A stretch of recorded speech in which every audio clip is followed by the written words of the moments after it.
vamos a ir viendo nuestro querido Anillo Único segunda edición. Muy buenas, Tato, ¿qué tal? Sí, Free League tiene unas cosas, o sea, ya no solamente por exteriores, que también me hubiera gustado tener el físico para poder hablar de eso, sí, pero bueno, pero no pasa nada, hablaremos de ello en PDF. Las ilustraciones de portada y de contraportada y algunas ilustraciones a color que hay dentro y de la pantalla, todas estas ilustraciones tienen en este formato de ahora del anillo único, segunda edición, que difiere de primera edición, obviamente, tienen este aspecto como de fotografía, collage, no es IA, no os preocupéis, y me parece que tienen una calidad sublime, o sea, es una maravilla, es una maravilla. Y además está muy bien pensado porque se contrapone muy fuerte, pero sin que chirríe, porque no chirría, con cómo está hecho todo el interior. Porque es que el interior no tiene nada que ver con este formato. O sea, el interior es página en color antiguo beige, todos las cenefas en rojos, en tonalidad de rojo bastante homogéneo en todo el documento, las ilustraciones como en tinta marrón, envejecidas. Esto muy distinto, muy distinto a las ilustraciones, grandes ilustraciones a color, pero es que funciona que lo flipas. O sea, bueno, vamos a proceder con la bajadiña y vamos a ir pasando página a página. Creo que aquí lo vais a ver muy bien, creo que es la mejor manera de enseñarlo. Este es el mapa que ya os enseñé además el lunes cuando estuvimos hablando de Númenor y de Arthedain. De hecho tenéis Arthedain aquí, puedo hacer zoom también. Tenéis aquí Arthedain y el pequeño sector donde estuvimos en la partida de ayer, que es esta zona de aquí, este triángulo místico entre los pantanos de Moscagua, la cima de los vientos y Fornost. Un poquito más el bosque que hay, un poquito más hacia el este, no directamente en Fornost, porque hubiera sido también un poco intenso llevarlos a la antigua capital de Arcedain así de punto. Mapa brutal. O sea, no hay mucho que decir. Esto ya lo comentamos. Eh, Está precioso.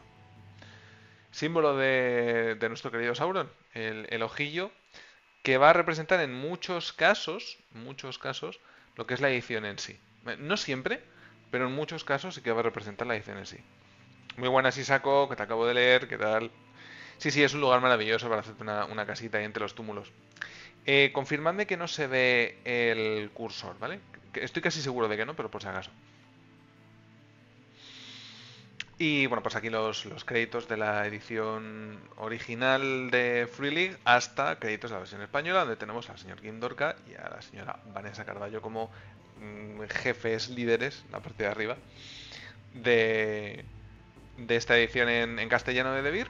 Y obviamente todo el resto del equipo también bien explicado debajo, además de las pruebas de juego y agradecimiento especial por aprovechar para hacer también, por si queremos leer algo en algún momento, pues que también se puede hacer con toda la tranquilidad del mundo. Martin Grip, ¿vale? Para las portadas, ilustraciones a color grandes, Martin Grip. Para las ilustraciones conceptuales, el señor Álvaro Tapia, que es el mismo de Truthbank. Ya le daré yo cera al tema cuando hablemos de Truthbank, que no debería ser dentro de demasiado, aunque no se fecha todavía, pero no debería ser dentro de demasiado. Y el señor Francisco Nepitelo, que es el autor original de este El Anillo Único, tanto primera como segunda edición. Pero bueno, yendo a lo que vamos. Por cierto, si ves esto, Vanessa, muchísimas gracias y sois la repapollen. Ya está. Seguimos. Vamos a seguir con el tema. Aquí veis de nuevo el diseño, me parece muy bonito. Toda la misma tonalidad de rojo, todo siempre con las mismas cenefas, todo muy evocador de tanto El Señor de los Anillos como El Hobbit, todos los libros. Se parecen mucho, me recuerdan mucho a las cenefas de la edición de Minotauro que estuve enseñando el otro día, de los libros, la trilogía original, Silmarillion y El Hobbit. Y lo que es cada uno de los apartados. La gente de Riot Minds, que son los que llevan Truthban también, de nuevo volvemos otra vez a Truthban, lo haré un par de veces, es la comparativa porque tiene sentido. Eh, tienen el mismo sistema a la hora de... Voy a decir capitular, capitular no es. A la hora de organizar los capítulos de sus manuales. Me parece muy curioso, está muy bien pensado porque es muy gráfico. Es muy, muy gráfico. Y nos sirve para hacer un pequeño análisis rápido de lo que nos vamos a encontrar. Son 10 capítulos principales, luego tiene alguna cosita por ahí suelta, pero son 9 capítulos más un apéndice, que son 10 capítulos básicamente. Y nos encontramos un prólogo que nos presenta un poco de qué va esto. Lo que suele ocurrir en prácticamente todos los manuales de rol, que es un juego de rol o cómo se juega esto, qué pretendemos con esto, y luego un pequeño análisis de la ambientación. Pequeño, muy pequeño, porque si no, nos eternizamos. Pero bueno, hay un poquito. Estructura básica del juego, fase de aventuras, fase de comunidad y cómo ligarlo todo. Ahí hablaremos un ratito porque es muy interesante y yo creo que es uno de los elementos más distintivos de esta edición conforme a otras ediciones de otros juegos de rol de ambientación fantástico, medieval, férico, ficticia. Te estoy mirando a ti, Señor de los Anillos, Antigua y Dungeons and Dragons quinta. No tiene nada que ver, ¿vale? El sistema no tiene nada que ver. Me acaban de hacer piticlin, gracias por el follow, creo que es. Me comunican, gol en las gaunas. Muchas gracias. Que no lo puedo ver, que esto está pantalla completa. Cachis la mar. Tenemos resolución de acciones en el capítulo 2. ¿Cuáles son los dados? ¿Cómo se llevan a cabo las tiradas? Estados y la hoja de personaje. Puntos, elementos fundamentales muy básicos de las reglas para que luego podamos tirar un poquito de ahí ya con las bases conocidas. Aventureros, un poquito más acerca de trasfondo de cada una de las diferentes facciones que se pueden emplear en el juego, ocupaciones y si queremos pues un poco más de detalle. Recompensas, virtudes iniciales, equipo inicial, qué es una compañía, qué es el tema del mecenas, esto es muy chulo también, luego lo hablamos. Tema de experiencia, porque el juego, lo digo ya, porque creo que es importante, si estáis pensando en dirigir una campaña, este juego lleva vuestro nombre escrito en la contraportada. ¿De acuerdo? Si vuestra intención es jugar one shots, yo diría que se puede utilizar, pero no es el sistema mejor ideado para eso. No porque no se pueda hacer, sino porque se desaprovecha muchísimo del contenido extra que tiene a la hora de emplear solamente un trocito para hacer un one shot. En nuestra partida de ayer ya visteis que nos dejamos fuera un montón de cosas. Fase de comunidad, la fase del viaje la hicimos rapidito, nos dejamos un montón de cosas sobre creación de personajes. El tema del mecenas ni siquiera lo quise meter para no marearnos más, sobre todo para no marear a la mesa porque habría que haberlo elegido. Son muchas cosas que tienen mucha importancia en el desarrollo de la aventura como tal, de una aventura larga, pero que si lo hacemos en modo one shot no se van a emplear. Entonces es desperdiciar muy buen material por jugar en la ambientación del Señor de los Anillos. Para eso nos esperamos un poquito y compramos el manual del Señor de los Anillos directamente, que es la extrapolación de este sistema a Dungeons and Dragons quinta edición. Molaba esto porque era un sistema nuevo y innovador que yo no había tocado nunca. Si te sigue convenciendo el sistema de Dungeons and Dragons quinta edición, pues esperaos un poquito, porque Devir va a sacar en castellano, supongo que a finales de este año, El Señor de los Anillos quinta edición. Eh, Quinta edición, ya me entendéis. Para poder jugar con arquetipos, con clases, con razas, eh, prestados como a la inversa para Dungeons and Dragons. Y me imagino que cambiará también el sistema de cómo proyectar una aventura. Entonces supongo que los one shots se jugarán mucho mejor ahí. Muy buenas, hija del tabernero, bienvenida. Con esto pasamos de aventureros, nos vamos a características. Esto ya es muy de meterse en el fregado y básicamente nos van a explicar de qué va la ficha yendo parte por parte. Es un poco extraño porque igual ya hemos hecho la ficha o ya la tenemos pensada, porque la hoja de personajes se trata en el capítulo 2, Pero aquí te van a ir hilando un poquito más, van a ir bastante más a fondo.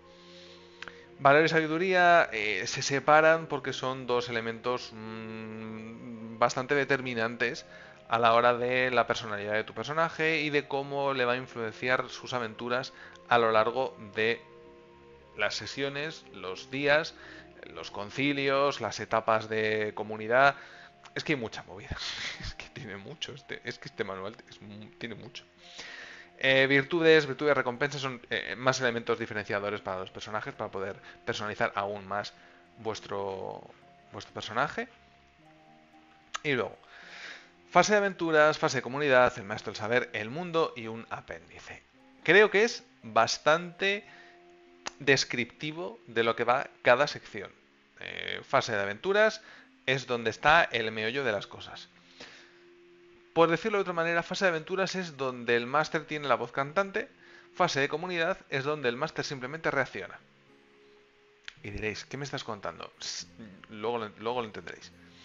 Maestro del saber, consejos para Dungeon Master y cómo llevar las cosas, la sombra, personajes. Hay algunos que otros enemigos que también vienen descritos aquí, que he visto desde aquí, desde la sombra, todo esto son, básicamente todo son enemigos, aparte de, bueno, cosas muy tensas y muy curiosas. Un poquito más del mundo, centrándose, eso sí, que es algo que me ha llamado mucho la atención, también tiene mucha lógica. Este manual se centra en la región de Eriador, lo que es el antiguo reino de Arnor y cercanías. ¿Qué ocurre? Que como hay tanto terreno que explorar ahí, hay cosas que van en otras partes. ¿Se puede jugar solo con esto? Total y completamente. Y te coges un atlas o un mapa de Señor de los Anillos o cualquiera de los libros y puedes hacer lo que quieras, extrapolas y ya está. No tiene más problema. Pero la caja de inicio o la pantalla de máster tienen incluidas reglas y elementos de ambientación para, por un lado, la caja de iniciación, la comarca y los hobbits y detalles acerca de ellos y demás, y por otro lado, en la pantalla de máster, lo que viene es Rivendell, un pequeño cine, básicamente, en el que te explican un poco pues, las instalaciones de la casa de Elrond, el propio Elrond como mecenas, algunos personajes importantes, como pueden ser sus hijos, como puede ser Arwen, o el propio Elrond, y un pequeño mapa de la localización de Rivendell por si lo quieres utilizar en tus partidas. ¿Necesario? No, la verdad es que no es necesario. ¿Qué mola? Todo. O sea, no mola todo. De que no vamos a engañar. Nivelón. Nivelón de manual. Tengo todo de primera y aquí está mi tesoro. Tienes todo de primera edición. Primera edición es muy bonito. A mí me gusta mucho primera edición por las portadas. Las portadas de primera edición me resultan muy evocadoras de esa época antigua, de ese 3.5, Dungeons 3.5, que tenían como el regustillo de... No, esto está como sacado de la ambientación, poco más o menos. Pues a mí eso me gustaba mucho de primera edición. Y hay algo de contenido, sobre todo a nivel de ambientación, que sigue siendo válido para todo el contenido de segunda. Me imagino que lo irán reeditando con el tiempo, pero bueno, eso poco a poco. Muy buenas, Donna. Esta semana de la liga, pero pues te has perdido cosas, Donna, te has perdido cosas. Bueno, te vas a tener que poner al día, pero intensivo, ¿eh? Intensivo. Empieza por la partida de ayer. Bueno, como de momento no creo que podáis tener dudas acerca de esto, porque la verdad es que no os he contado nada todavía. O sea, hemos visto en la intro. Vamos a proceder y ahora ya le vamos dando. Zoom para abajo, gracias. Bien. Ilustraciones, de nuevo.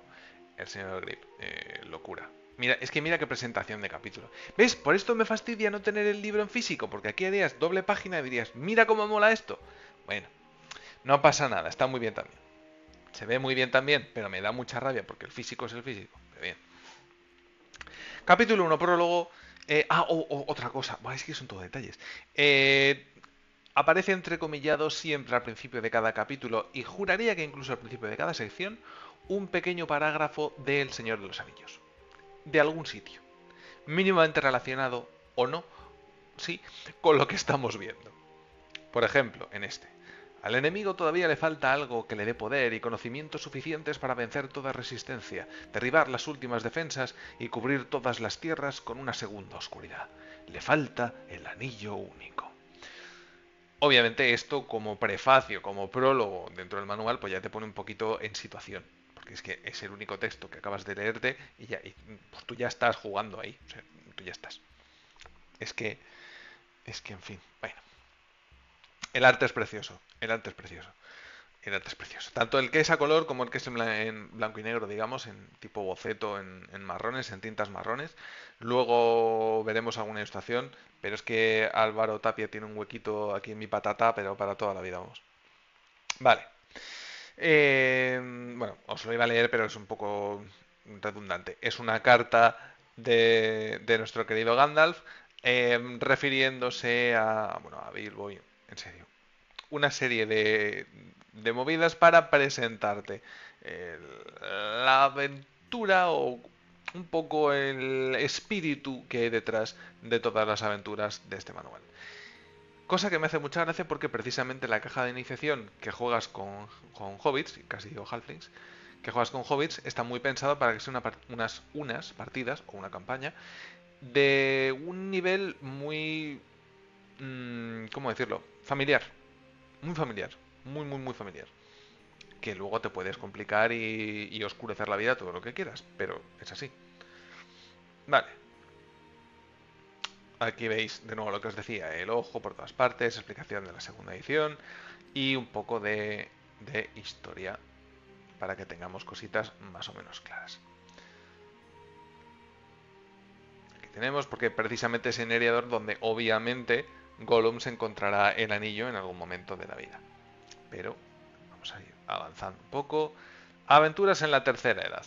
Tercera edad de los hombres. Sauron está durmiente en Mordor. Bueno, durmiente está al acecho desde Mordor. ¿Qué puedo contaros yo así instantáneo? Como el colacao.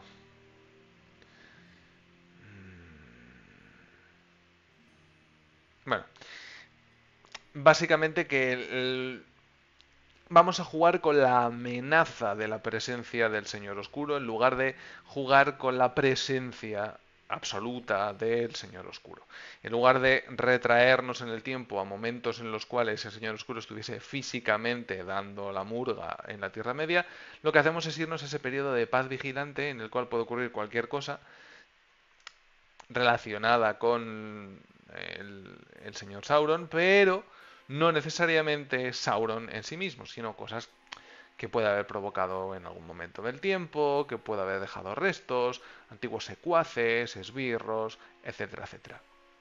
O no, que pueden ser bandidos random, pero siempre con ese jugar con la presencia, vigilancia del anillo, debo decir, del ojo sin párpado, ¿vale? Todo, toda la ambientación va en ese hilo. ¿Cómo jugar? Mesa normal de rol, pocos jugadores, no te dicen que sea tampoco aquí una legión, pero sí que te dice pues, el maestro del saber que tiene que estar un poquito al loro de cómo va todo esto. Y aquí tenéis una pequeña cronología justo antes del año 3000. Mira qué ilustraciones, es que, en fin. Bueno, voy a ello. ¿Veis? Estamos en el 2960 aprox de todo esto de la tercera edad y antes del resurgimiento de Sauron y de lo que sería el Señor de los Anillos como tal. Vale, el objetivo del anillo único es que los jugadores experimenten lo que significa aventurarse por una tierra salvaje y peligrosa de un pasado olvidado. Esa es la esencia de todo lo que ocurre en este juego. Viajes. La importancia suma y absoluta del viaje. Obviamente también el destino, pero lo que es el trayecto, las cosas que ocurren en el camino, la exploración por hexágonos, eso que muchas veces en Dungeon se hace increíblemente tedioso, cansino, pesado, aburrido y repetitivo, pues aquí tiene un pequeño girito que te sirve para experimentar situaciones muy diferentes bastante cotidianas y que dan lugar a muchas experiencias distintas para la mesa. Considero que es una muy buena aproximación porque lo lleva a un punto más del día a día, más cotidiano, más de supervivencia, pero sin ponerse tampoco como en la tumba de la aniquilación. O sea, tampoco estar andando 3 meses de evento aleatorio en evento aleatorio. Depende de lo bueno que sea tu guía, tendrás menos encuentros y los encuentros que tengas serán más provechosos. Si tu guía, pues el pobre mío, no ha visto un mapa en su vida, pues hará unas tiradas nefastas y tendrás muchos problemas continuamente. Entonces buscarás otro guía o tendrás un concilio con gente para que te presten un guía. Cosas que ayudan a la narración y a hacer las cosas bien. Es muy chulo el tema de viaje. Vale, seres jugadores, que son los personajes, maestro de saber, que es el máster, y estructura del juego. Voy a beber agua porque la estructura del juego se las trae. Exacto, exacto. En muchas ocasiones es la parte más peñazo, y aquí está hecho para que lo que tenga que ocurrir, aunque siga siendo aleatorio, dependa siempre de las capacidades de tus personajes, de los personajes de la mesa. Ya te digo, si tu explorador es bueno, podrá encontrar un atajo, por ejemplo, que les facilite una ruta o que les ayude a evitar un obstáculo que podría presentarse en algún momento. Si encuentran un buen cazador, si tienen un buen cazador en la party, pues conseguirán comida que les permita estar más recuperados y avanzar más deprisa. Si tienen un buen vigía, pues podrán estar prevenidos para que no llegue un asaltante que no habían visto, un encuentro que no se esperaban, puedan atajar por algún sitio porque han visto que otra patrulla lo ha hecho, por ejemplo. Y obviamente tener un buen guía, que es importantísimo, porque como el guía sea malo, F, fortísima. Os digo, una de las premisas básicas que tiene es que si las tiradas de viaje que lleva a cabo el guía o que lleva a cabo la compañía son buenas, ocurren encuentros cada 3 casillas, cada 3 hexágonos en el mapa. Si las tiradas son malas, ocurren cada casilla del mapa. Necesitamos un buen guía. ¿Vale? Ayuda a la especialización, eso está bien pensado para que la gente se dedique a hacer cosas en concreto y se especialicen en sus cosas, lo cual también viene muy a colación a como es el Señor de los Anillos y la Comunidad del Anillo en particular. Cada personaje tiene unas funciones bastante claras y está muy bien traído. Vale, las fases. A ver, Donna, que estás haciendo cosas. Bien, hombre, es que mola un montón, Donna. Fijaos, yo voy a ser total y completamente sincero con vosotros. A mí me daba mucho miedo este manual, este juego en sí, porque consideraba que igual era demasiado poco fantástico o demasiado denso a la hora de jugarlo. En el momento en el que vi cómo se llevaban a cabo las tiradas y lo bien estructurado que estaba todo, dije, espérate un momento, que creo que me va a dar igual todo lo demás, que con esto ya va bien. Entonces, una vez ya lo he visto jugado, lo he podido jugar yo, he visto cómo reaccionan los jugadores, he visto cómo se puede llevar la partida desde el otro lado de la pantalla, me parece un juegazo para hacer campañas, pero un juegazo, o sea, con mayúsculas enormes. Para hacer campañas me parece brutal. Es que luego hablaremos del tema fases. Es que la fase de comunidad. ¿Ves? Capítulo 6, capítulo 7, fase de aventuras, fase de comunidad. Pero bueno, fase de aventuras es, como os decía antes, como os adelantaba al principio, es la parte en la cual el máster les pone problemas a los jugadores, básicamente. Los jugadores van haciendo sus cosas, el máster obviamente también reacciona a lo que hacen los jugadores, pero es donde se desentraña un poco la trama que tenga pensada el máster, como por ejemplo la partida del otro día. No voy a hacer spoilers de la partida porque está muy reciente todavía, pero bueno, tú planteas una situación o un camino y lo que los jugadores hagan en ese camino, pues iréis reaccionando los unos a los otros como una partida normal, estándar de cualquier otro juego de rol, digamos a la vieja usanza. Vale. El paso del tiempo también es interesante porque el paso del tiempo tiene mucha importancia a la hora de ver cómo se desarrolla la otra fase, la que no es de aventuras, la que es la fase de comunidad. porque dependiendo del cómputo de años y de plazos de tiempo, ocurren unas cosas, ocurren otras, o puedes hacer unas cosas o puedes hacer otras. ¿Por qué? Porque la fase de comunidad es una fase en la que los jugadores se montan su partida. Es una fase en la que un jugador te puede decir, pues mira, estamos en Yule y me voy a esperar hasta el Yule que viene para volver a salir de caza, o de party, o de viaje, porque necesito descansar y restañar las heridas emocionales que me ha generado encontrarme con tanto siervo de la sombra durante los últimos meses. Y se queda en barbecho un año el personaje, haciendo X labores durante ese año, que te las va a rolear el jugador y te va a decir qué es lo que quiere hacer con su vida durante ese año. Voy a entrenar un heredero porque creo que sería importante que alguien siguiera mis pasos cuando yo ya no esté o por si me pasa algo. Voy a aprender artesanía porque considero necesario que... etcétera, etcétera, etcétera. Y me parece una fantasía. Me parece una fantasía. Por eso os digo que está muy bien pensado para campañas. Muy bien pensado para campañas. Y porque a fin de cuentas es tal cual el relato del Señor de los Anillos. Gandalf se tira yo que sé cuántos años buscando papeles en Minas Tirith hasta que encuentra una manera de entender cómo saber si es el anillo único o no. Cuando se quedan a curarse en las casas de curación de Elrond en Rivendell, se pasan un montón de tiempo allí esperando. Bueno, esperando, curándose. No es de un día a otro. Se pueden pasar meses y no años allí. Es que eso es muy bonito. Es que eso está muy bien pensado. Y lo que os decía, aporta esa parte de realismo que no estamos acostumbrados a ver prácticamente nunca en campañas de otros juegos.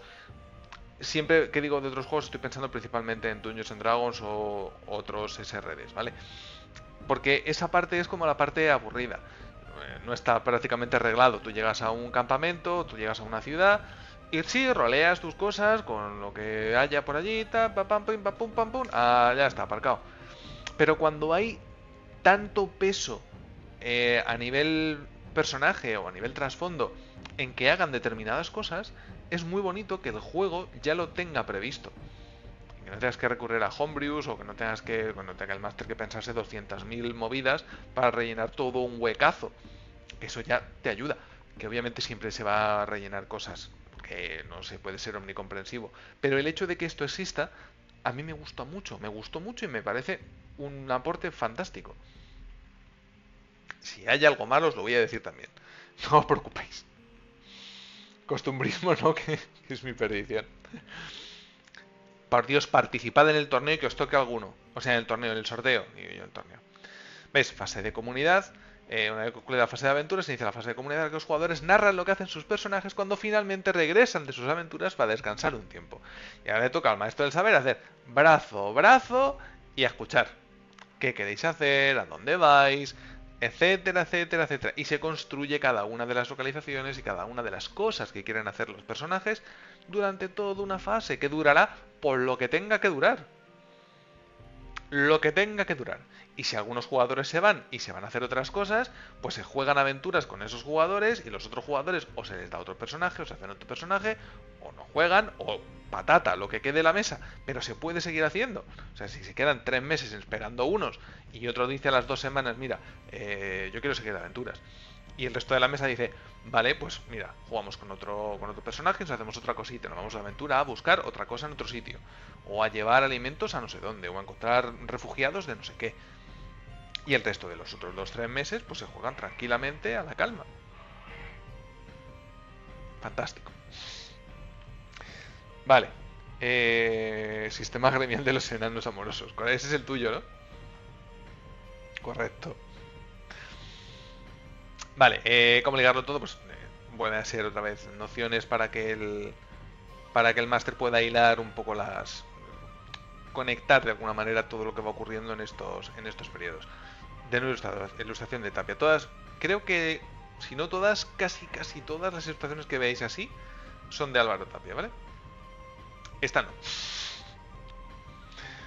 Voy a quitarle un poco de zoom. Ahí estamos. A ver qué me pasa. Ahí está, resolución de las acciones. De nuevo, doble página, ya sabéis. Y aquí van las tiraditas. Escenas, tiradas, etcétera, etcétera, etcétera.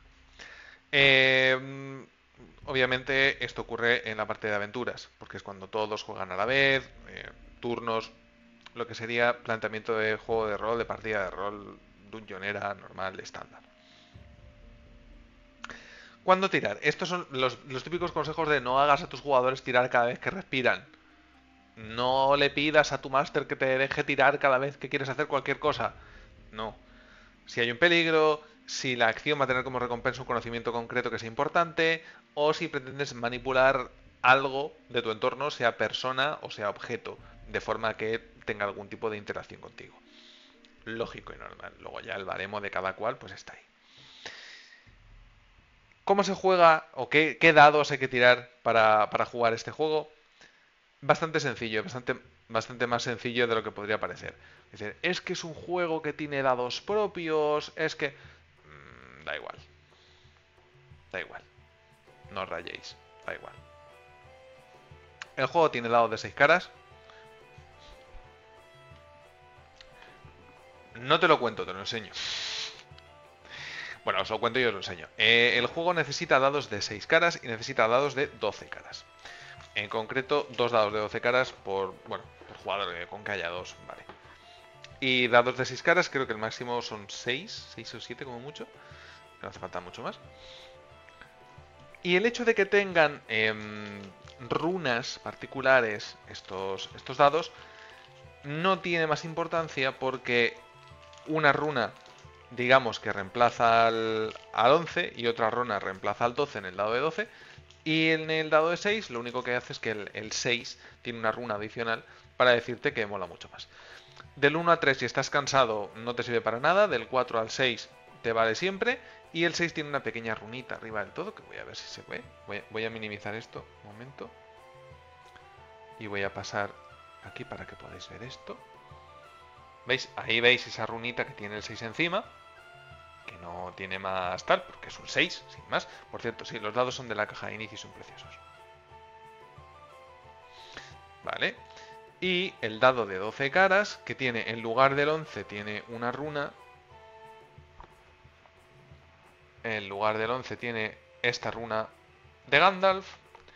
Y en lugar del 12, o en lugar del 12 tiene una y en lugar del 11 tiene otra, tiene esta runa que representa el ojo de Sauron. ¿Vale? Pero ¿qué es lo que os digo? Si sale un 11, pues sabes, te pones de acuerdo con la mesa. El 11 es el malo y el 12 es el bueno, ya está. O al revés. Y punto. No necesitas los dados como tal para jugar. Puedes hacerte el apaño fácilmente. Viene en la caja de inicio, ¿vale? Creo que se venden por separado también, pero no, eso no lo he mirado. Pero son preciosos y se venden en la caja de inicio. Vale, vuelvo a poneros esto ahí a tope. Sí, son muy bonitos. Muy bonitos. Mentiría si dijera que no es uno de los motivos por los cuales la caja de inicio se vino a casa hace no demasiado. Pero ya me entendéis. Y obviamente aquí te dicen, pues son muy claros, muy obvios y muy legales y te dicen que utilices tu propio dado, que no te rayes. O sea, los tienes aquí, ¿vale? Es el 11 es el ojo de Sauron, el 12 es la runa de Gandalf. Y los 6 tienen la cosa guay en el 6 y ya está. Que es un éxito extra. Punto. Ya está. ¿Cómo se hacen las tiradas? Tú tiras tantos dados como marcas tengas en el atributo que tienes que tirar y tiras un dado de proeza. Se suman todos los resultados y tienes un número objetivo, que siempre va a ser, siempre te van a decir qué número objetivo es. Si lo igualas o lo superas, aparcado, lo has conseguido. Si encima sacas 6, pues lo consigues mejor todavía. Si lo sacas y además el dado de proeza, que es el dado de 12 caras, tiene la runa de Gandalf, eres dios en bicicleta, es éxito automático y te pasan un montón de cosas buenas. Si sacas en la runa de Gandalf y además sacas 6 con éxitos adicionales, te hacemos la ola en la mesa. Si sacas el ojo de Sauron, la has cagado, ya está, se aparcó. Es que no tiene más. O sea, el sistema no puede ser más sencillo, el condenado. Luego tiene algunas movidas con el valor, con la sabiduría, con elementos que van un poquito más allá del simple, eh, digamos, ten con ten o toma y daca normal. Pero en esencia es eso, y los dados son esos, que no, ahí no hay nada más. Vale, resumen de escenas, pues escenas normales. Quien tira, pues quien esté involucrado, que no tire todo el mundo. Esto es lo normal. Esto no tiene nada más. El icono del ojo, que es la peor tirada, eso ya os lo he comentado. De nuevo, es que mirad, es que las cenefas, es que, en fin. Bueno, que se me cae la baba, que me gusta mucho este manual, jolines. Vale, dados de éxito, grados de éxito. Lo que os decía, mientras más iconitos o mientras más 6 consigas, pues mucho mejor es el éxito que tienes. Luego también tiene una serie de consejos cuando es, por ejemplo, en combate. Te dice, bueno, pues con esto, por ejemplo, lo desequilibras. O con esto, por ejemplo, es un golpe poderoso que le mella un poco la armadura. O con esto consigues superar sus defensas. Etcétera, etcétera. Te van dando pequeñas ideas adicionales para cuando lo saques o te lo saquen en contra. ¿Ves? Por ejemplo, aquí tienes, para cancelar un fracaso, usar un icono para cancelar un fracaso, porque no implica una habilidad de varios jugadores, pues implica que puedes cancelar el fracaso de otro jugador porque tú has tenido éxito de más. Conseguir esos adicionales, obtener un discernimiento concreto, una información extra sobre algo, apurarse, actuar en silencio, ampliar influencia. Son todo pequeñas ideas de éxitos adicionales que le puedes dar a alguien que le ha salido la tirada y además ha sacado un montón de seises. Decirle, pues mira, no solo consigues lo que buscabas, sino que además lo haces muy deprisa. No solo encuentras esa baratija que estabas buscando entre la ropa de tu vecino, sino que además te encuentras también 2 monedas, por ejemplo, pues si las quieres. Añadir cosas gracias a los éxitos adicionales. E ilustración de Tapia. Ahí jugando los dadicos. Vale, seguimos. Modificadores. Sencillo. Tirada favorecida. Tiras 2 de 12 y te quedas el mejor resultado. Desfavorecida. Tiras 2 de 12 y te quedas el peor. Ya estaría. Dados de éxito adicionales. Pues si la circunstancia lo merece, pues te puede decir el máster, el maestro del saber. Añádete un dado de bonificación a la tirada. Y ya está, tiras un dado extra y punto. Bonificación por esperanza. Se puede quemar esperanza para tener dados adicionales a la hora de tirar. ¿Lo usamos en la partida de ayer? No. ¿Por qué? Para no liar. También los problemas eran menos acuciantes hasta el final, pero narrativamente quedó genial. El hecho es que puedes gastarte puntos de esperanza para conseguir dados adicionales en tus tiradas, pero la esperanza no se repone fácilmente. La esperanza, pues, cuesta sus cositas. Inspiración, igual que en Dungeons, aquí te pueden sumar un dado adicional. Apoyo, cuando alguien te esté ayudando, te puede sumar un dado adicional. Penalización a los dados de éxito, pues lo mismo pero al revés. Si algo te está impidiendo, te lo está poniendo más complicado. Si está lloviendo cuando intentas mirar algo, si intentas correr muy deprisa y el suelo está resbaladizo o se hace muchísimo calor, pues te restan. Vale, éxitos mágicos son elementos de magia que te ayuden de alguna manera a conseguir mejores logros en tus tiradas. Tampoco es una locura. Cansado. La vida en este juego se llama aguante. Suena raro, pero tiene sentido. Tú cuando recibes daño te vas quedando cansado. Cuando tu aguante queda, creo que a la altura de carga es... Sí, cuando tu cansancio tiene el mismo valor que el valor de carga que llevas puesto, se te considera agotado. Entonces, del 1 al 3, los resultados en los dados normales no te sirven. Si tu nivel de cansado está en 0 o por debajo de 0, estás aturdido, atolondrado, tirado en el suelo, hecho popó. No te puedes ni mover. Vale. Desanimado es exactamente lo mismo, pero en lugar de a nivel físico, a nivel mental. Y va con esperanza. Herido. Una vez te has quedado sin aguante, recibes heridas. Puedes llevarte una herida sin que eso signifique que te vayas a morir, pero si estás sin aguante, recibes una herida y te dan la segunda, todo pinta que te vas al hoyo. ¿El juego es letal? El juego es tenso. El juego es tenso. Si tú tienes entre 15 y 20 de aguante, tienes que ser consciente de que un toñascazo te pueden meter 5 o 6 de aguante de golpe. Luego aguantas 3-4.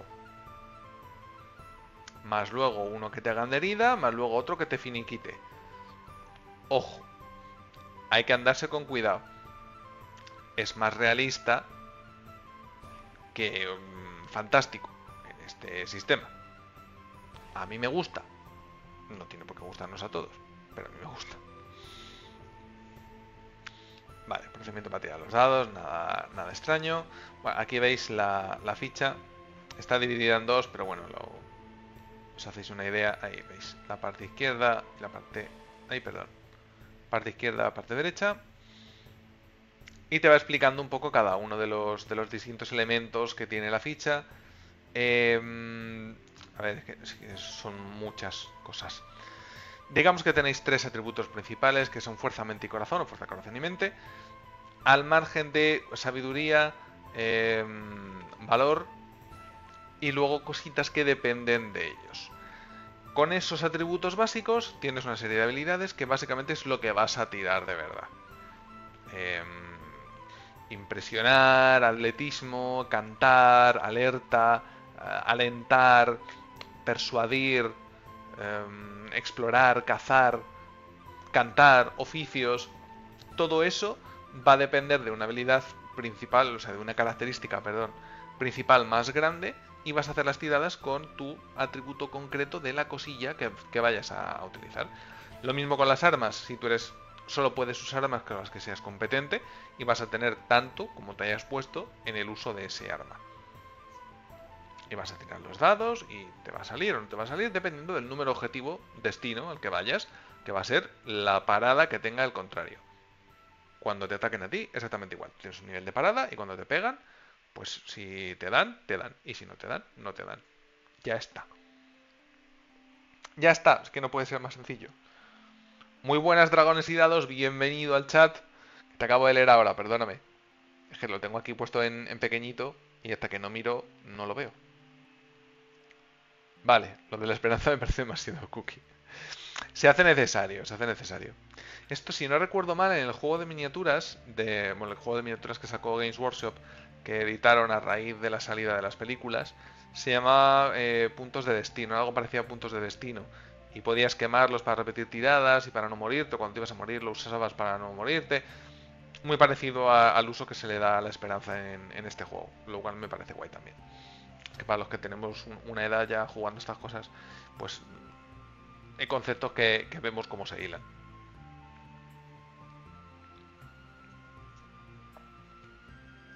Capítulo dedicado a los aventureros. Básicamente descripción de los miembros de la compañía. Aquí veis las razas o los pueblos jugables. Por lo menos aquí, en lo que es el manual básico. Porque ya os digo que la pantalla de Master viene incluida Rivendell y vienen incluidos los altos elfos. Si quieres tener un personaje alto elfo, tienes ahí cómo generar su ficha, cómo hacer el personaje, vaya. Elfos de Lindon. Lindon es el reino de Gil-galad que luego dirigirá, digamos, Círdan, el carpintero de barcos, en los puertos grises. Sale brevemente en la película, pero bueno, sale en la serie de los Anillos de Poder, si la habéis visto. Enanos del pueblo de Durin, que serían como los enanos estándar. Hobbits de la comarca. Hombres de Bardo, que son los hombres que defienden, si no recuerdo mal, la montaña solitaria. Bueno, el lago, la ciudad del lago. Hombres de Bre, que son hombres que actualmente viven en el antiguo reino, bueno, en lo que antes era el reino de Arnor o de Arthedain y Cardolan, pero que son más humanos que otra cosa. Y Montaraces del Norte, que son nuestros queridos Dúnedain. Gracias por ese follow. Faradin, yo lo juego de esperanza y si lo más probable es morirte esperanzado. Eso es muy correcto y no voy a entrar en spoilers de la partida de ayer. Pero sí, tienes toda la razón. Vale, cuando han elegido los jugadores tiene pues la descripción de la cultura heroica correspondiente a la raza, pueblo, cultura que han elegido. Obviamente todo eso influye muchísimo en cómo desarrollar tu personaje, sus gustos, sus necesidades, sus filias, sus fobias y todo lo que tiene en relación. No eliges un trasfondo como tal, sino que eliges una cultura madre de la cual, digamos que coges así tu personaje y lo sacas. Entonces, sabes ya cuál es el acervo que tiene y gracias a eso, pues, tienes tu personaje. Luego ya tú lo modificas como quieras. ¿Ves? Aquí lo tenéis. Elige una ocupación entre buscador de tesoros, campeón, capitán, guardián, erudito y mensajero. Aplica los puntos de experiencia previa, elige el equipo inicial, anota valor y sabiduría, rango 1 y elige la recompensa y virtud iniciales. Aparcado. Y ahora te juntas con un grupo de locos y al campo. Es que ya está. O sea, no puede ser más fácil, la verdad. Vale, culturas heroicas, no vamos a entrar en cada una de ellas, pero bueno, que sepáis que son pues, elementos que modifican la ficha del personaje dependiendo del origen de los personajes. Aquí tenéis un pequeño indicador de cómo de bueno eres, depende de la cantidad de tics que tengas en las habilidades. También es bastante estándar, lo hemos visto en todos los juegos. A mí cada vez que veo algo de esto, mi cabeza va automáticamente a vampiro. O sea, automáticamente la primera vez que lo vi, una tabla de estas fue en Manual de Vampiro Mascarada, y fue como, ah, pues mira, está muy claro. Pues tal cual. O sea, no es novedad, pero está muy bien y además sigue teniendo los detallitos en rojo, que es que, en fin, maravilla. Vale, seguimos. Idiomas, nombres comunes, de nuevo ilustración del señor Tapia a doble página, otra burrada. Y ahora cada una de las culturas por separado para decirnos pues cómo se monta la ficha. Elegir una... Bueno, a ver, te dejan elegir el conjunto, hacer una tirada y dependiendo de lo que salga, pues así va tu fuerza, corazón y mente. 18 menos el atributo en cuestión, ¿vale? Entonces 18 menos 5 sería tu valor de fuerza, 18 menos 2 el valor de corazón, 18 menos 7 el valor de mente, etcétera, etcétera, etcétera. Vale, elfos, ilustracionaza, enanos del pueblo de Turín, lo mismo. Enanas con patillas, aquellos a los que gustan las enanas con patillas, enanas con patillas.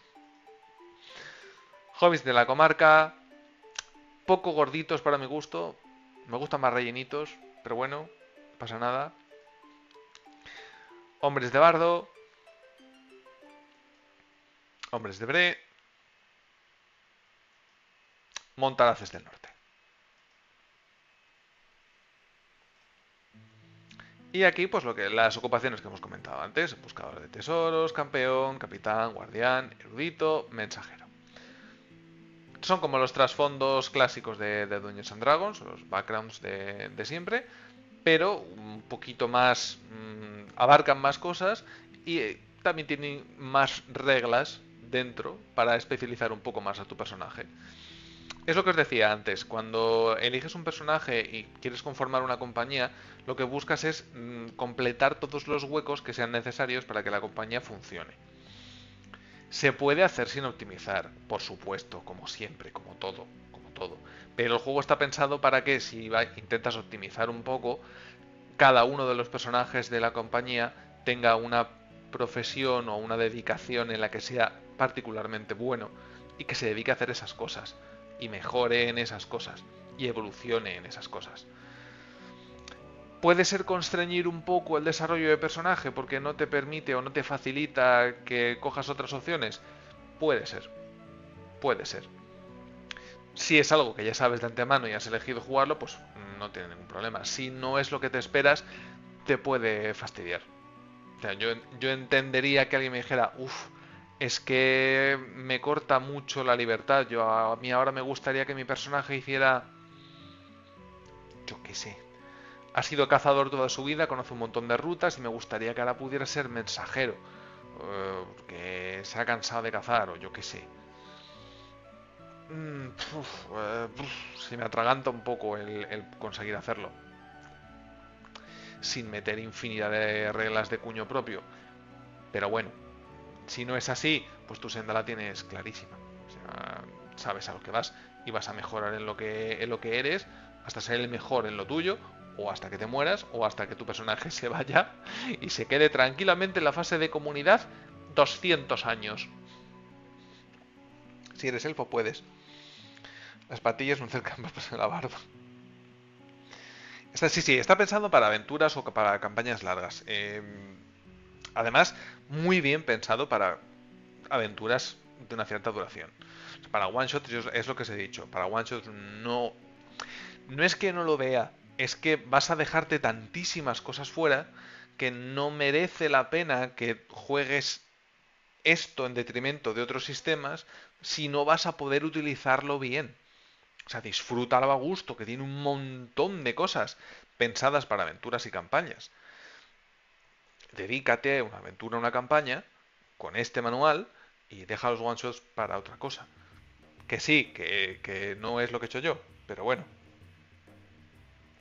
es que no es lo mismo enseñar un juego con una partida o con un one shot de 2 horas o 3 horas que enseñarlo con una campaña de 5 o 10 días.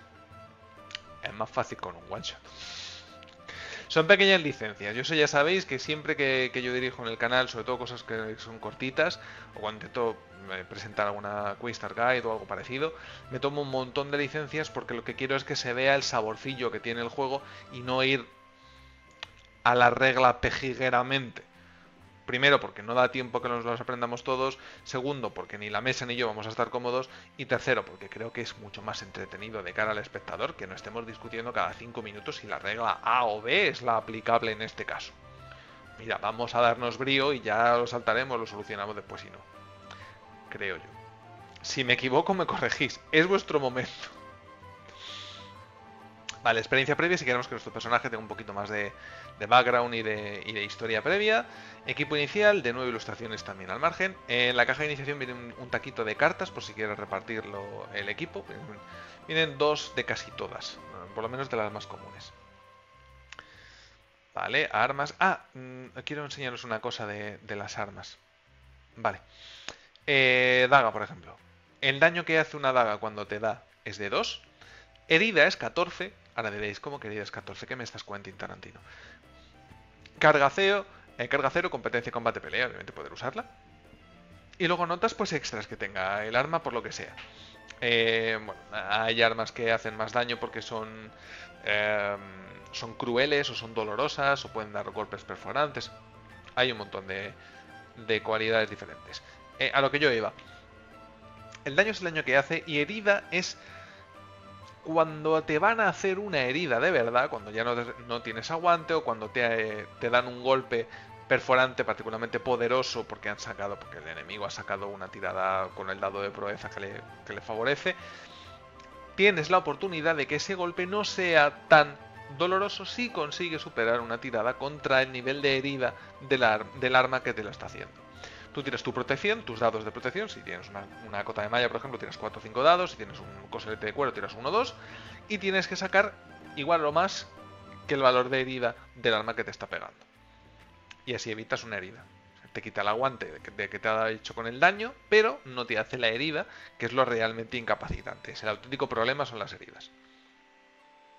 Aquí tenéis la protección que otorgan las armaduras. Pues ahí veis, coselete de cuero, pues 1 o 2, camiseta de malla 3, cota de malla 4, un casco más un dado, para la cabeza, etcétera, etcétera. Vale, la carga. La carga es importante porque recordad que luego se compara con vuestro nivel de aguante. Entonces, si tenéis mucha carga, vais a aguantar menos. Entonces, más vale que seáis muy duros, porque si no, complicado. Ponis, caballos, obviamente tenía que haber cosas de este estilo.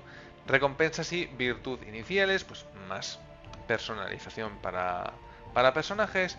Y la compañía como tal y el papel de los mecenas. Los mecenas son aquellos que te otorgan una capacidad adicional o especial, una ventaja adicional como ponéis, y que tienen una gran implicación en la labor que se os ha encomendado. Por ejemplo, Balin, hijo de Fundin, pues lo que quiere es usar a la comunidad para hacer... bueno, lo que consigues es que en la fase de comunidad puedas hacer una tirada de combate favorecida. Perfecto. El plan que tiene Fundin como mecenas es recuperar fortalezas perdidas, eliminar lugartenientes enemigos, en general elementos bélicos. Si tú como máster les presentas una serie de mecenas y tu mesa te elige pues a Bilbo Bolsón, sabes que el humor de la partida no va a ser la misma que si se hubieran cogido pues a Balin, hijo de Fundin, por ejemplo. O si se cogen a Gandalf, sabes que no va a tener el mismo corte que si se cogen a la madre de Aragorn, a Jill Ryan. Pues ¿por qué no? Y si te coges a Tom Bombadil, pues yo qué sé. Pues magia. Nueva ilustración de Tapia. Refugio seguro, pues el lugar donde se encuentra tu mecenas. Más ilustraciones, puntuación de comunidad como grupo, vínculo de comunidad, lo mismo, porque son más ayudas que les sirven a mejorar como grupo, que aporta un poco de coherencia y que también se extrapola de esa coherencia para ver cómo de bien os lleváis para hacer determinadas cosas. Experiencia, nuevas aventuras, vale. Básicamente porque terminas tu carrera, es que te jubilas y está pensado que te puedas jubilar. Y como está pensado, pues lo tienes ahí. Vale, duración de la sesión, ritmo de avance y vamos a la siguiente página que es características. Esto es lo que os he comentado antes. Habilidades de fuerza, habilidades de corazón, las favorecidas, que es que vas a tirar un dado de proeza adicional. Los grupos de habilidades son las que están debajo de cada uno de los atributos. Ya que veis, pues todas las habilidades habidas y por haber: alentar, alerta, atletismo, cazar, cortesía, cantar, curar, etcétera, etcétera, etcétera. No sé si son pues, como unas 30 habilidades son. No, alguna menos, creo que no llega a 10, sean 20 o así. Todo tiene mucha amplitud, ¿de acuerdo? Si vas a intentar, por ejemplo, abrir una cerradura o vas a intentar encender un fuego en condiciones particularmente complicadas, el maestro del saber te puede pedir que hagas una tirada de oficio, porque se entiende como oficio cualquier cosa que sea profesional, hable, ¿vale? Entonces, si existe una profesión asimilable a lo que tú pretendes hacer, puedes tirar oficio, por ejemplo. Entonces, es muy genérico. Cantar sirve para cantar, para tocar, para interpretar, para leer un escrito con cierta gracia. Son todo habilidades con un contenido muy amplio para que puedas englobar prácticamente cualquier cosa dentro de ellas y que no se quede nada descolgado. Igual que los atributos son, o sea, las características, sí, las características son tres, que son fuerza, corazón y mente, apelando a físico, a cerebro y a emoción, empatía. Y ya está. Entonces, mientras más genérico, más fácil es encuadrarlo dentro de cada una de esas categorías. Se hace más sencillo para el máster, también te digo. Competencias de combate, cada una de las armas, básicamente.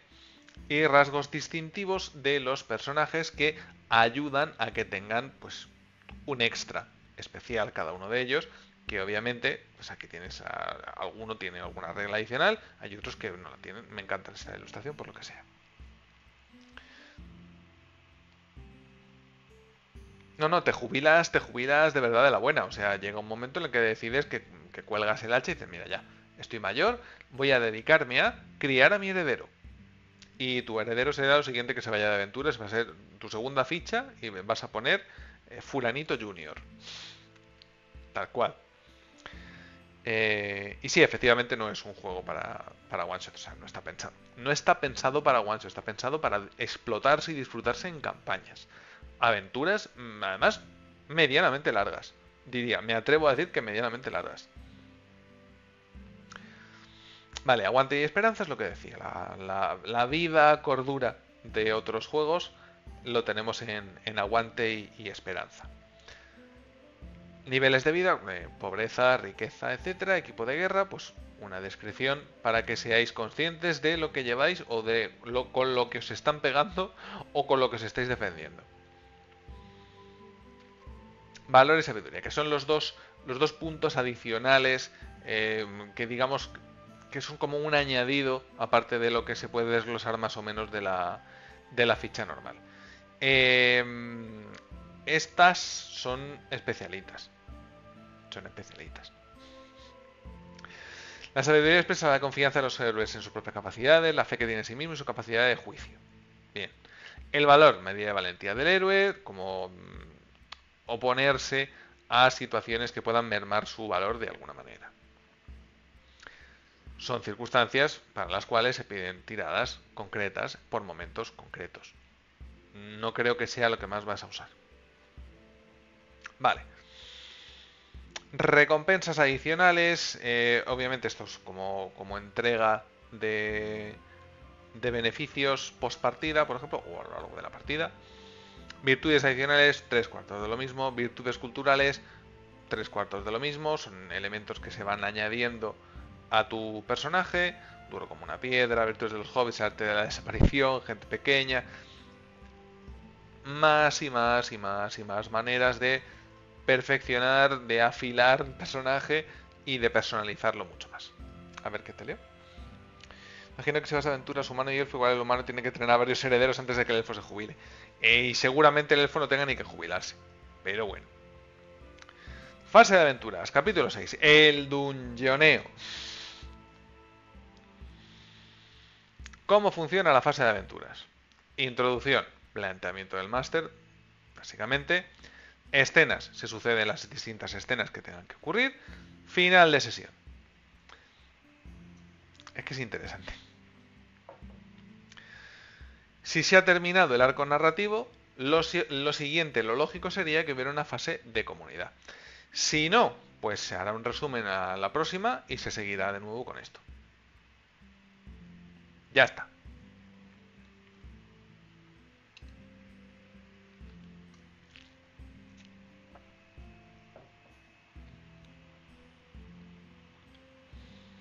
Tiene cosas para facilitar el ship.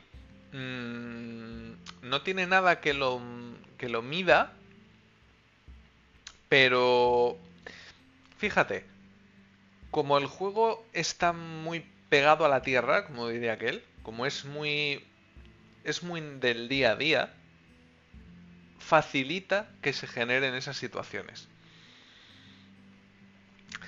Si cada noche siempre va a vigilar el mismo, los dos mismos, porque son los que vigilan bien. Si el guía siempre es el mismo y es un poco solitario, pues igual a alguien se le puede acercar. Si siempre cazan los mismos, si siempre exploran los mismos, si siempre hay uno que se quiere escaquear, si hay alguien que explora y un día pues le apetece por lo que sea explorar con otra persona, pues se pueden ir a explorar juntitos. No lo dificulta en la medida que refleja de una manera bastante fehaciente el día a día, de modo que si quieres que ocurra el ship, puede ocurrir con mucha facilidad, porque es básicamente llevar el romanceo día a día. Cosa que en otros juegos no se hace, porque se hace una elipsis gorda en el viaje, porque el viaje no importa, y vas de destino a destino y ya está, y entonces se hace mucho más difícil llegar a ese tipo de empatía o de cercanía entre personajes. Y aquí es que vas construyendo la relación día a día. Es que si quieres hacer un viaje que te ocupa 2 semanas, pues vas a hacer mínimo... Son 2 semanas, son 14 días. Entre 3, 15 días. 5 tiradas. Vas a hacer 5 tiradas que van a ser 5 sesiones o 5 paradas en las cuales vas a estar dialogando 5 días. Hoy hacemos un fuego, hoy nos intentamos ocultar en este parapeto, hoy tenemos una granja donde dormir, hoy nos echamos unas cartas. Ocurren cosas de manera total y completamente orgánica y prevista por el manual y por el juego. Luego yo diría que sí, que es fácil. Este juego lleva tu nombre. Pero tú has visto el arte. Dona, ¿cómo no va a llevar tu nombre? Vale, comienzo, voleas iniciales, que son los disparos hasta que las dos fuerzas chocan, y luego los asaltos de combate cuerpo a cuerpo normales de toda la vida. Uno pega, el otro se lleva el palo, luego contestas, y el elemento que a mí me gustó mucho, que son las posiciones. Para facilitar el hecho de que se puede jugar sin miniaturas, y de hecho a mí este juego creo que me gusta más sin miniaturas, existe una cosa que es, igual que en el viaje tienes el guía, el vigía, el explorador y el cazador, en la fase de aventuras, digamos, en la sección de combate, lo que tienes es posición de vanguardia, posición abierta, posición defensiva o posición de retaguardia. Los de retaguardia son los únicos que pueden huir cuando les brote y son los que disparan de rango. Las posiciones defensivas son las posiciones más difíciles de que les golpeen, pero tampoco aportan mucho al combate porque tienen menos dados a la hora de hacer las cosas. Las posiciones abiertas son las que no tienen ningún tipo de modificación, simplemente están atentos un poco a todo lo que pasa. Y las posiciones de vanguardia es la gente que se lanza al combate ahí con el pecho abierto y que es más fácil que peguen y que les peguen. ¿Esto qué significa en metareglas? que te está diciendo perfectamente el orden de acción de los personajes, cómo se han predispuesto en el combate sin tener que recurrir a casillas ni a movimientos de 5 metros ni Cristo profundo. Si alguien te dice que va en vanguardia, sabes que va el primero y que se va a pegar de toñascazos contra el primer orco que se le ponga delante sin atenerse a las consecuencias. Ya está. Y si alguien te dice que se queda en retaguardia, es el arquero que está detrás acribillándolos a todos y si las cosas se ponen mal, pues será el primero que se puede ir corriendo. Lo normal.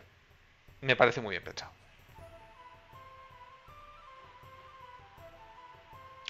¿Verdad que sí queda lugar a Ship? Si es que... Hombre. Vale. Seguimos, que ya os he explicado las estas. Que madre mía. Bueno, enfrentar personajes entre sí para que sepas a quién está atacando cada uno, pero que en el fondo te da igual. O sea, no es que te dé igual, pero vamos, es que viene hecho a cajón. O sea, que los que están delante y el resto pues se van emparejando a leches. Si es que se van a buscar para pegarse. Si se están pegando no va a ser para no pegarse. Vale, resolución de las acciones. Hay una serie de efectos, como ya os decía al principio, cuando consigues éxitos adicionales que pueden desencadenar situaciones adicionales en los combates, por lo tanto reponerse de esas situaciones adicionales también lleva su tiempo, etcétera, etcétera. Resolver los ataques, tirada de ataque, pérdida de aguante, daño especial en caso de que haya éxitos adicionales, golpes perforantes en caso de que saque, si es un jugador, la runa de Gandalf, si es un enemigo, la runa de Sauron, y lo que os decía de la tirada de protección para evitar llevarte la herida gordísima. Hablar con el enemigo, que sí, que si quieres, pues puedes, adelante, tú sabrás, igual te sale bien, quién sabe. A ver, a Bilbo no le sale muy mal hablar con Smaug. Complicaciones y ventajas dependiendo del combate, bla bla bla bla bla bla. Y tareas adicionales que no es combatir como tal, sino que es, por ejemplo, intimidar, alentar a los amigos, al ejército, a la unidad que esté contigo, reagrupar a la gente. Básicamente te dice que en tu turno puedes hacer un montón de cosas relacionadas con la violencia. Traerte un amigo, levantarle, llevártelo de allí porque se está llevando la del pulpo. Rolear un combate, vaya. Vale. Concilio. Esto es que mola mucho. ¿Qué es el concilio? Igual que tenemos la fase de aventuras, la fase de viaje, perdón. Igual que tenemos los combates, tenemos los concilios. ¿Y qué es un concilio? Pues un concilio básicamente es una situación diplomática en la que los personajes de los jugadores son una parte activa y protagonista de los eventos. Tiene algo parecido, aunque no igual, solo es parecido al sistema de combate, en tanto que debes asignar un cierto rol a la gente que va a hablar en ese concilio, porque de sus tiradas va a depender cómo salga todo. Es que bueno, aquí lo veis. Secuencia un concilio, ajuste de resistencia. La resistencia es el valor que determina si un concilio va a tener éxito o no va a tener éxito. Presentación de la situación por parte de los personajes y la interacción entre pues, quien se le oponga en la conversación, quien no se le oponga en la conversación, etcétera, etcétera, etcétera. Un ejemplo de concilio, obviamente, es el concilio que da lugar a la comunidad del anillo en la casa de Elrond, por ejemplo. Cada uno tiene sus turnos, Elrond expone qué está ocurriendo, o Gandalf expone qué está ocurriendo en virtud de la presentación del anillo, etcétera, etcétera. Vale, quito un poco el zoom. Es una manera de intentar mecanizar una conversación complicada entre facciones o entre personajes que no buscan lo mismo y que deben encontrar, o sería lo ideal, un punto común que les sirva a ambos. Me parece que está muy bien traído, la verdad. Me recordó, en cierto modo, a cómo están estructurados también los combates dialécticos y las peleas en Mouseguard. Si habéis jugado a Mouseguard en algún momento, cuando leáis esto diréis, ah, pues tenía razón, se parece un poco. O igual decís, no sé qué se ha fumado aquí el amigo. Pero creo que sí. Presentación, interacción, vamos, impresionar. Te dice básicamente cómo articular el planteamiento por parte de los jugadores o por parte del maestro del saber. si quieres convencer a alguien, si quieres pasar un poco desapercibido mientras intentas conseguir algo, si quieres imponerte a alguien, pues depende de quién se vaya a encargar de presentar el caso ante la audiencia y de quién lo vaya a defender, pues se hará de una manera o se hará de otra. Básicamente. Vale. Esto aquí veis. Alentar, perspicacia, persuadir. Elementos importantes e interesantes de una conversación. ¿Qué ilustraciones? Vale. El viaje. Que del viaje además ya hemos hablado. Pero bueno, tienes el mapa, tienes un mapa dividido en hexágonos. Los viajes tienen una serie de... ¿cómo decirlo? De roles asignables, como os he comentado antes, el guía, el explorador, el cazador, el vigía. ¿Veis? Se discute la ruta de viaje, que obviamente eso también se rolea. Y aquí tenéis un ejemplo maravilloso, que además es justo la zona en la que estuvieron los personajes, la partida de ayer. Y aquí veis lo que ocurre. Pues cuaderno de viaje, año tal, estación tal, viajar desde aquí hasta aquí, 7 días de viaje. Nombre de los personajes y la función que tiene cada uno. Pues hay un guía, hay dos vigías, hay un cazador y hay un explorador.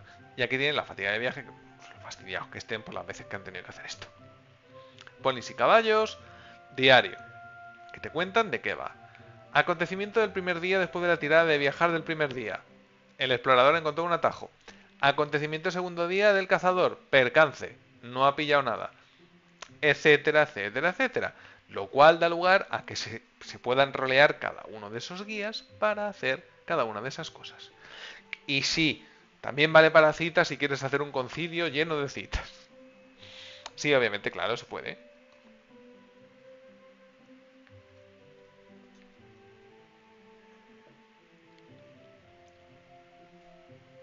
Ahí tenéis la fase de la prueba de marcha, tirada de viajar, finalizar el viaje, resolución de acontecimientos, dependiendo de los acontecimientos que hayan ocurrido, pues se rolearán más o se rolearán menos, depende de cómo salgan.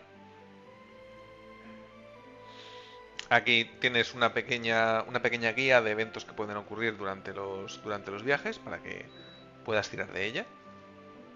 Más esto. Uy, mira el túmulo como el de ayer.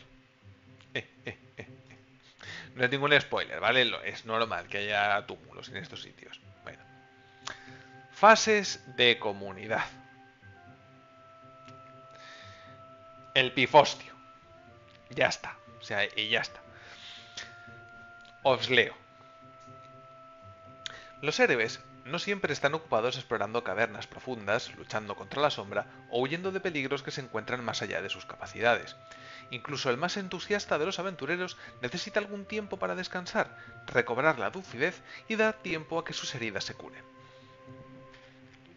Tanto si los héroes lo pasan persiguiendo un objetivo personal, como si simplemente descansan cómodamente para recuperar sus energías antes de volver a ponerse en marcha, el tiempo entre aventuras se llama fase de comunidad. Si nuestros personajes han conseguido satisfactoriamente rescatar un grupo de viajeros de garras de unos orcos jinetes de Wargo y los han llevado hasta la ciudad de Bree, pues pueden dedicar unas semanas o meses a disfrutar de la ciudad de Bree, a aprender oficios, a etcétera, etcétera, etcétera. Lo que sea, con tal de no vivir una aventura, sino simplemente vivir. Ya está. Sin que nada te haga estar pendiente de la muerte cada 5 segundos. Establecer la duración, elegir el destino de esa fase de comunidad, donde vais a estar. Es que establecer la duración, habrá algunos a los que les cueste más. De hecho, creo que había por aquí algún detalle, en plan, no será lo mismo que pasen 10 años para un humano que pasen 10 años para un elfo. Realizar actualizaciones, dependiendo de cómo se esté dando. Experiencia, emplear la experiencia, recuperación espiritual, dependiendo de lo tocado que te hayas quedado, y elegir las empresas o las acciones, las actividades en las cuales tus personajes se van a explayar durante esos tiempos. Jul, Por ejemplo, aproximadamente una vez cada 3 fases de comunidad llega el invierno y con este el final del año en curso. Normalmente la compañía pasa toda la estación de invierno, toda la estación fría, en una única y prolongada fase de comunidad. La vida en la naturaleza es implacable y los aventureros prefieren tener un techo sobre su cabeza cuando el viento aúlla y todo está enterrado en la nieve. Es que fantástico. Son 3 meses de vacaciones que se van a pasar tus personajes haciendo cosas que no es... Iba a decir que no es partida. Sí es partida, pero no es la partida estándar. Es otra cosa. Es la fase de comunidad. Pase de los años, cómo afecta el pase de los años y posibles empresas de la fase de comunidad. Por ejemplo, educar a un heredero, escribir una canción, ojito dona, estudiar mapas historiados e ilustrados, estudiar objetos mágicos, fortalecer la comunidad, recopilar rumores, reunirse con un mecenas, puede ser otro que no sea el tuyo, sanar cicatrices, volver a contar una historia, etcétera, etcétera, etcétera. Y esto es un ejemplo, seguramente puedes inventar cualquier otra cosa más. Celebrar Yule con banquetes y fiestas es muy importante. Sí, esto es vivir, o sea, es el día a día de vivir. Y esto ya son cositas para maestro de saber. Entonces, capítulo 8, dirección de juego. Cómo gestionar las escenas, describir las consecuencias de las acciones de los jugadores, avanzar el juego para que no se quede la cosa estancada. ¿Qué cosas tiene que saber el director? ¿Qué cosas tiene que saber como árbitro? Como narrador, cuando te tienes que callar y dejar que los jugadores hagan sus cosas y tú simplemente reaccionar. La parte de callarse hay mucho Dungeon Master que no la termina de pillar, pero bueno, es lo que hay. Y aquí un elemento muy importante que a mí me hizo mucha gracia cuando lo leí el otro día y me parece fantástico, que es el canon y el maestro del saber. La partida de ayer tiene de canon lo que yo de lavadora. Ya está. A la mesa no le importó, a mí no me importó, a los espectadores creo que tampoco les importó. Si veis la partida me lo decís, dudo mucho que os importara. Lo único que se pide es cariño, respeto y dedicación. Ya está. Ya está. Porque hay infinidad de huecos. Hay enormes huecos, todo lo grandes que queramos, dentro de las propias narraciones, cartas y diversos libros y publicaciones que hay en el universo Tolkien. No podemos saberlo todo. Nadie lo sabe todo. Hay infinidad de modificaciones a posteriori, a priori, que se encuentran antes, que se encuentran después, sobre el material propio de Tolkien. Que nadie se ponga a juzgar a otro alguien por cómo dirige una partida, porque la trama no tenga nada que ver con el apéndice cuarto de la 16ª carta que le mandó a su vecino el del quinto. Mira, no. No. No. Vamos a divertirnos, vamos a intentar... A ver, no voy a meter de repente un DeLorean en una partida del Señor de los Anillos porque me parecería un insulto a la lógica. Pero igual me apetece sacar, yo qué sé. Igual este elfo no podría estar aquí en este momento porque en teoría estaba en otro sitio. Bueno, tío, pues igual el que contó la historia la primera vez se equivocó de elfo. Le puso el nombre que no era. En lugar de ser Glorfindel, era Glorfandel. Yo qué sé. No tienes por qué... O sea, que no hace falta que estemos tan al pie del detalle como si fuésemos aquí, yo qué sé. Hombre, no. Hemos venido a disfrutar, a divertirnos y a estar dentro de una ambientación que sea reconocible. Y dentro de que sea reconocible, pues nos tomaremos las libertades que buenamente veamos para que la partida salga mejor y sea más divertida. Pero es que eso es normal. Es que eso es de sentido común. Pero está muy bien explicado aquí para que si alguien en algún momento os llama la atención, decirle, mira, es que aquello lo contó un narrador poco fiable. Es que ahí hay una serie de huecos en los escritos de Tolkien que se rellenan como quieran. Es que lo importante son los personajes y lo que les ocurre desde su punto de vista. Son elementos. Deberían ser innecesarios, pero bueno, nunca está de más el poner y decir, mira, si alguien te intenta poner la cara colorada porque tú te estás divirtiendo y no te diviertes como a él le gustaría que te divirtieras, le dices, mira, toma, aquí tienes. En esta página me dice que puedo hacer lo que me dé la gana, hasta luego. Es más fácil. Os leo el chat, perdón. dan toda libertad para ese tema, mantener la invitación es lo importante, y tener que estudiarse el lore no tiene sentido para los nuevos maestros del saber. Tú imagínate que llegas a esto, que te encuentras el libraco gordísimo en la estantería de la tienda. Y dices, ¡buah! ¡Ostras, qué fantasía! Esto vamos. Lo coges y te lo empollas y dices, es precioso. Soy uno con el libro ahora mismo. Pero igual no te has leído nada del Señor de los Anillos en la vida. Te has visto las películas y dando gracias. Yo qué sé, no me acuerdo de nada. No sé, ¿quién estaba en la batalla del abismo de Helm? Pues no me acuerdo del 50, del 70% de los nombres de la gente que estaba allí. Yo qué sé. Yo qué sé. Pues no lo pongo y ya está. O no pongo nombres, o pongo otros, o pongo el del que me acuerde. Y si me he equivocado, anda que no hay gente que se llame igual en el mundo. Será por gente que comparte nombre. Ya está. Lo importante es disfrutar de la ambientación, porque si estás jugando Señor de los Anillos, si es verdad que estás jugando Señor de los Anillos, vamos a jugar el Señor de los Anillos. Si quiero jugar Dungeons and Dragons, voy a jugar Dungeons and Dragons. Vale, pues me parece lógico. No me saques un contemplador jugando Señor de los Anillos. A ver, ya no es que me chirríes, que me parece que te estás choteando de mí, o que como máster me quieres hundir la vida. Pero si no estás haciendo eso y simplemente es que has llamado, yo qué sé, Gameling a Hama, pues hijo mío, los dos son Rohirrim, yo qué sé, pues que se me ha ido. No le importa a nadie, creo. Es un manual muy amable para gente inexperta. Es muy agradable, sí. Es muy agradable y está muy bien pensado, la verdad. La gente de Free League y la gente de Devir en esto, la verdad es que suelen coincidir en ese tipo de detalles. A ver, ostras, que si alguien no se ha leído todo el material de Tolkien, que es poco y a día de hoy ya tiene sus años, hombre. Me divierto jugando con mis amigos, no estudiando Tolkien yo solo. Obviamente, obviamente. A ver, que igual tú sí puede dirigir una partida del Señor de los Anillos un día. Vale, herramientas del maestro de saber, consecuencias de fracaso son consejos de dirección para que no te bloquees demasiado en algún momento, fuentes de daño, tal, pues posibles efectos de tiradas fatídicas, de fracasos o de éxitos. Y luego cómo diseñar personajes, tanto NPCs como adversarios, para que el maestro del saber lo tenga un poquito más fácil. Aquí veis unas cuantas ayudas y aquí tenéis los detalles de la sombra.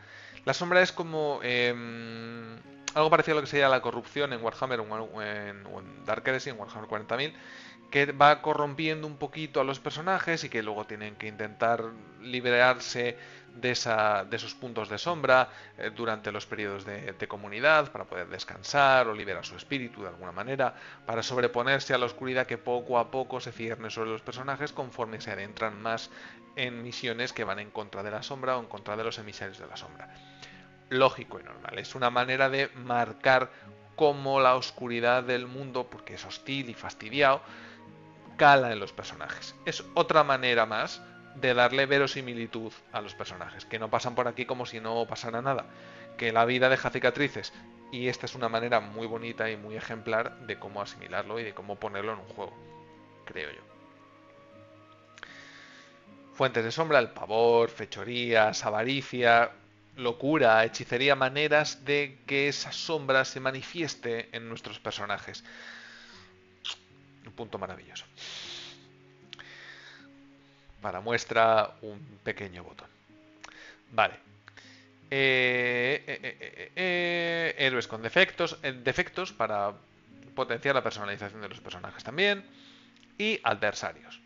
Aquí no miréis demasiado porque si no vais a ser masters, está feo que miréis esto. Hombres malignos, lobos del yermo, muertos vivientes, orcos, lo voy a pasar muy deprisa, trolls y ya estaría. ¿Eh? Bestiario, pim pam pum, lo pasamos, ya está. Lo siento por las ilustraciones, pero es que no quiero que veáis los perfiles, que luego está feo. Que luego paráis el frame para estudiar. Riqueza, objetos, tesoros, cosas que se pueden encontrar los personajes cuando exploran diversas localizaciones o cuando saquean diversas localizaciones o personajes. Perdón. Objetos preciosos, cómo crear objetos preciosos, cómo crear objetos mágicos, joyas, objetos maravillosos, armas famosas. Por cierto, manufacturas tipos distintos de manufactura dependiendo del origen que tengan para que puedas tú como maestro del saber darle cualidades particulares, tanto de las que se pueden nombrar simplemente para describir un objeto como de las que tienen una trascendencia en reglas. Me parece un detalle también muy interesante. Aportar cualidades, cómo funcionan las armas famosas, recompensas encantadas, afilada mayor, ajustado por los antiguos, cruel mayor, son como mejoras de las habilidades normales de las armas. Bastante, otra estación gordísima. Objetos malditos, no os vais a librar de esto. Aquí te dicen, el descubrimiento del anillo único. Sabemos que te deja ser invisible y te da algo más de sigilo. Y a veces eres un poco más convincente. Ni te vamos a contar la cantidad de maldiciones que lleva esto, ¿vale? Por favor, no pongas el anillo en juego. Déjalo estar. El anillo es el anillo, juega partidas en la ambientación, pero no metas el anillo en la movida.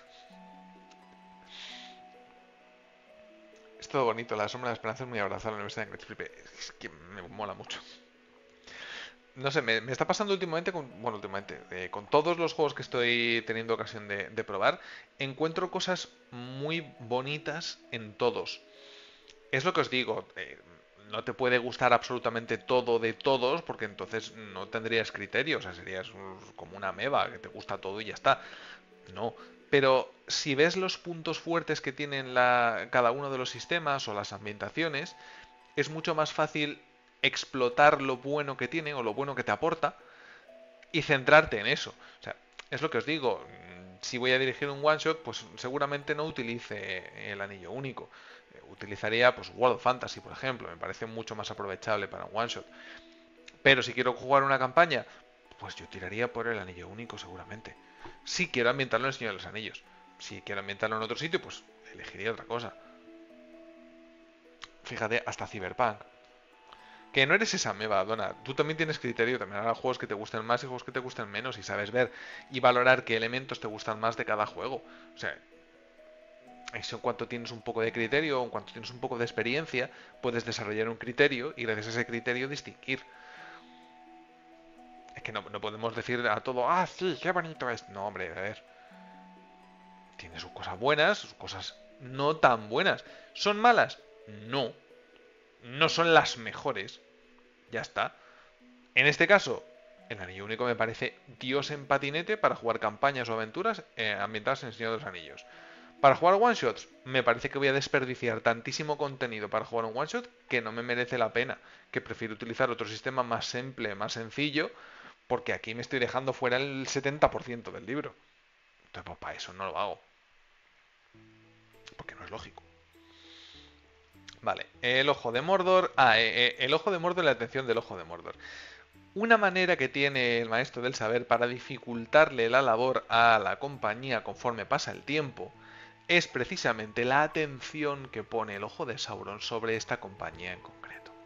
Dependiendo de las acciones que lleven a cabo los personajes de la compañía a lo largo del tiempo que vayan a dedicarse a las aventuras, el ojo de Sauron va a centrar su mirada más en ello y puede empezar a mandarles rivales cada vez más poderosos para enfrentarse a ellos porque están empezando a entrometerse en sus planes. Esto es maravilloso. Vaya por Dios, Uri. Bueno, no te preocupes, tío. Mañana pasado está subido en YouTube el vídeo, ¿vale? Lo único, no vas a poder hacer preguntas en directo, pero si luego tienes alguna duda, o me escribes, que sabes que te contesto, o lo pones en algún comentario y te contesto igual. Pero vamos. Resumen, el anillo único está en lo que es el manual es fantástico a nivel estético, a nivel explicación, a nivel texto fabuloso. Si quieres jugar una campaña ambientada en el Señor de los Anillos o una aventura medianamente larga ambientada en el Señor de los Anillos, por Dios, este es tu libro. Si quieres jugar un one shot, vas a dejar demasiado fuera, mejor elige otra cosa, porque aquí demasiado contenido, demasiado bueno, y para un one shot te va a dar cosa a cortar. Y creo que no hay mucho más, porque se está aplicando lo del ojo de Mordor, creo que es lo último. Ejemplos de caza. El mundo, que básicamente es ambientación. A ver, ¿qué te leo? Trae cositas para jugar con los malos, que estoy buscando algo parecido al Señor de los Anillos, el libro rojo. Con los malos. No. Veo por dónde vas. Veo por dónde vas. A ver, sería bastante extrapolable, pero es mucha labor de homebrew, ¿eh? A día de hoy no. A día de hoy no.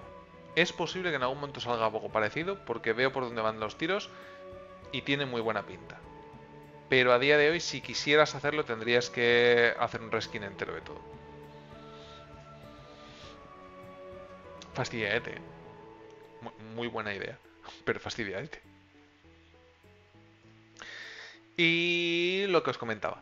El capítulo del mundo básicamente se centra en la región de Eriador, que es lo que ya os comentaba. No aparece Rohan, no aparece Lorien, los Lorien. No aparece Gondor, no aparece Mordor, por supuesto, en las tierras del sur. Está muy centrado en Eriador y tal vez un poquito en Lindon y un poquito en Rivendell. Lo que pasa que sí, ya sabéis que Rivendell está en la pantalla. Pero bueno, aún así, hace un desglose muy pormenorizado de cada una de las distintas localizaciones importantes que hay en Eriador. Ya podéis ver, veis Bre, personajes importantes de cada una de las localizaciones, eventos importantes, recientes o no, de cada una de las localizaciones, gente con la que puedes hablar, que tenéis el Gran Camino del Este, que también parte de aquí es donde estuvieron los personajes en la partida de ayer. Alguna que otra ilustración también para meter un poco de efectos adicionales. Si veis aquí, por ejemplo, ruinas a lo largo del Camino Verde, gente con la que te puedes encontrar en esas ruinas, ideas para el máster o para tirar directamente en la tabla o que en el lado de proeza decida lo que va a ocurrir en esa localización. Cada una de las localizaciones de nuevo muy explicaditas. Y aquí, si no recuerdo mal... No, todavía no. Más personajes. Sí, esto era un perfil muy tocho. Sigo avanzando porque si no os venís arriba. No miréis perfiles. Reino Brujo de Angmar, Llanuras de Éter, unos cuantos trolls, más descripciones, más definiciones, otras tierras. Aquí, cuando dice otras tierras, es... A ver, te voy a hacer un pequeño repasito aquí de lo que hay por aquí, pero me imagino que esto saldrá después en expansiones como es normal.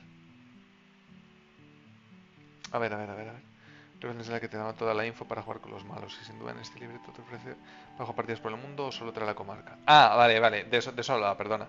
En este manual se centran en Eriador, un poquito de Lindon y un poquito justo las montañas al lado de Rivendell, justo.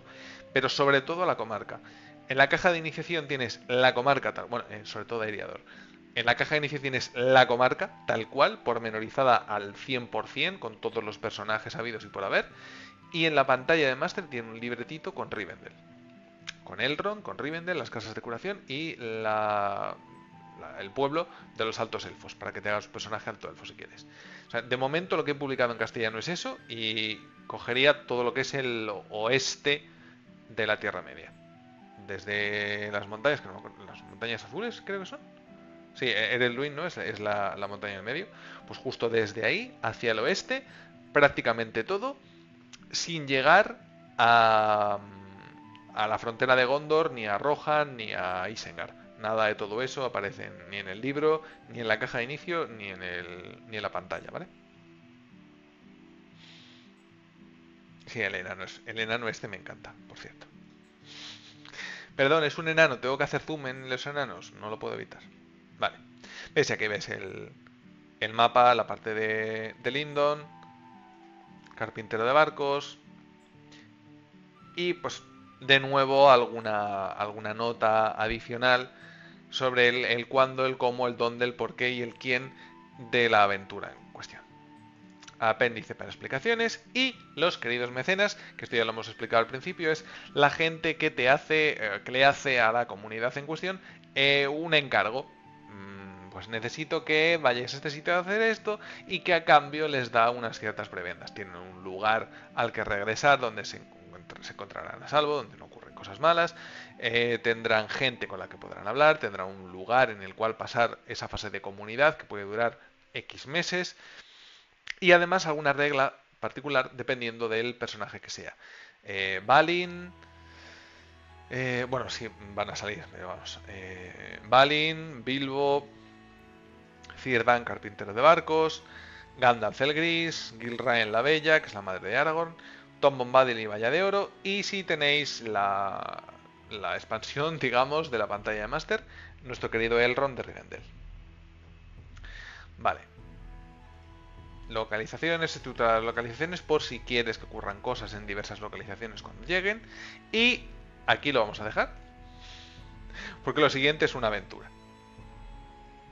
Lo siguiente es una pequeña aventurita. Voy a cambiar, voy a avanzar por si hay algo más que quiera enseñaros, pero esto es una aventura de 1, 2, 3, 4, 5, 6, 7, 8, 9. 9 páginas, ¿vale? De aventura. Me la leí el otro día, me gustó bastante. Es sencillita, es una aventura de iniciación que viene incluida en el manual básico, así que tampoco se han vuelto muy locos. Pero sí que deja unos cuantos elementos muy, muy guays. Y os vuelvo a poner esto otra vez porque aquí al final del todo también hace referencia a cómo presentar criaturas en este juego. Cómo presentar criaturas a través de rumores, como por ejemplo el horror del abismo, de los elfos. Te va dando pistitas para que depende de quién te diga cómo se hace referencia a una criatura de la cual la comunidad no sabe nada cuando llega a su momento. Nos encuentran a vez descripciones, ayudas de descripciones para que el maestro del saber pueda introducir a la criatura de una manera concreta, rumores concretos sobre criaturas dependiendo de cuáles sean y dónde estén, y luego tablas para generar esa criatura de una manera aleatoria. Índice alfabético, la ficha de personaje, la pequeña ficha de viaje y al final con un hermosísimo, hermosérrimo mapa con esos hexágonos que nos indican cuánto se tarda en llegar de un sitio a otro. Cada hexágono es un día de viaje aproximadamente. Y cada cuánto vas a tener que hacer tiradas para ver cómo ocurren las cosas, código de colores para diferenciar cómo de complicadas son las tierras que van a cruzar nuestros aventureros, etcétera, etcétera, etcétera. Y con esto, ahora sí que sí, termina el análisis, reseña, estudio por partes de El Anillo Único segunda edición por The Beer original de Friedrich. A mí me parece una auténtica maravilla. O sea, ¿cómo deciros? Si yo tuviera pensado dirigir una partida, una campaña aventura del Señor de los Anillos, a día de hoy no me lo pensaba ni por asomo. Cojo este libro,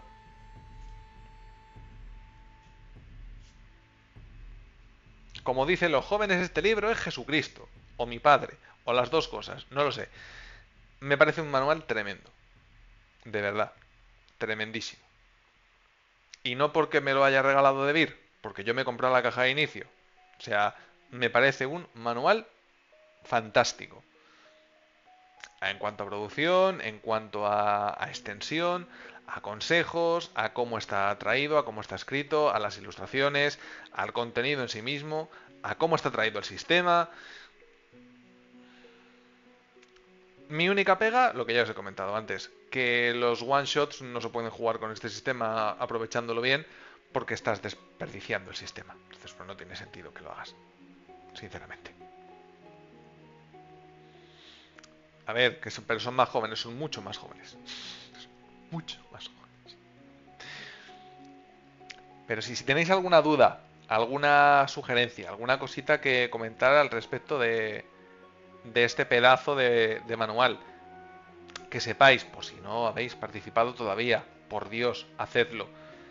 Que está el sorteo del manual. Si sois de LATAM, que hay muy poquita participación de LATAM y verás como al final se va a quedar en casa, bueno, en casa no, pero se va a quedar en casa de Yamarasha porque no va a participar nadie más y va a estar feo. O sea, yo os lo dejo por aquí. Gracias, Sandra, que acabo de ver que lo ponías tú también. Lo dejo por ahí porque está jugosote. Y se ha tirado de bien el pisto. El manual vale una pasta, por cierto.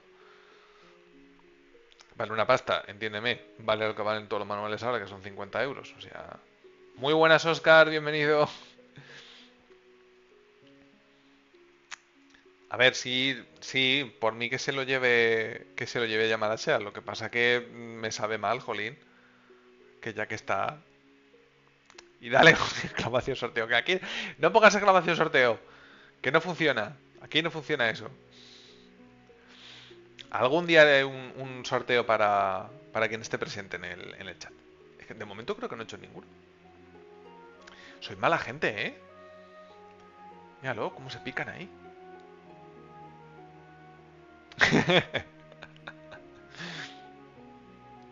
es muy bonito el manual. Ya al margen de las consideraciones técnicas, el manual es muy bonito. Todo el arte elegido a mí me tenía ganado desde el principio, porque ya os digo que me gusta mucho Álvaro Tapia.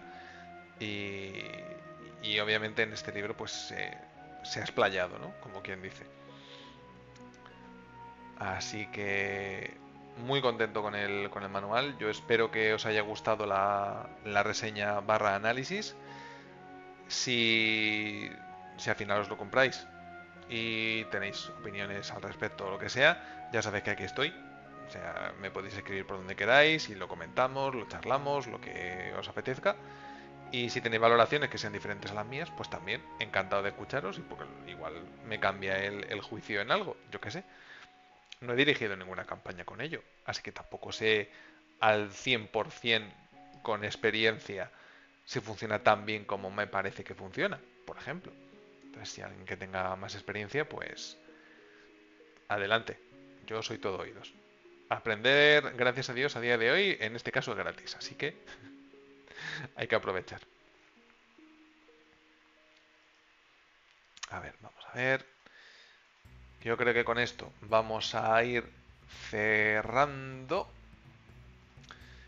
y vamos a mandarle una raid a alguien que esté por ahí haciendo cositas, que creo que, por ejemplo, estaba Beatriz. Y ya que ayer la secuestré, pues hoy le devolvemos el cariño y le mandamos una raid de gente buena.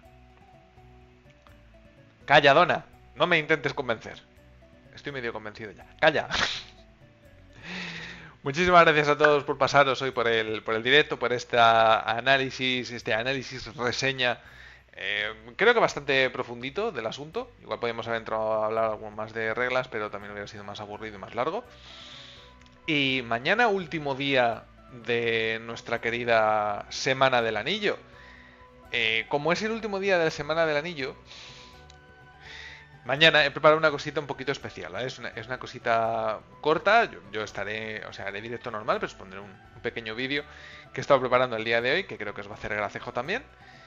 Y antes justo de que nos vayamos, os dejo preparado ya el teaser del hype de la semana que viene, porque la última semana de junio también viene con cositas, porque no nos podemos estar quietos. Os pongo un tráiler para la semana que viene. Y repito, que muchísimas gracias por veniros. Si me seguís, encantadísimo de teneros por aquí. Si no me seguís y me empecéis a seguir ahora, pues encantadísimo de recibiros.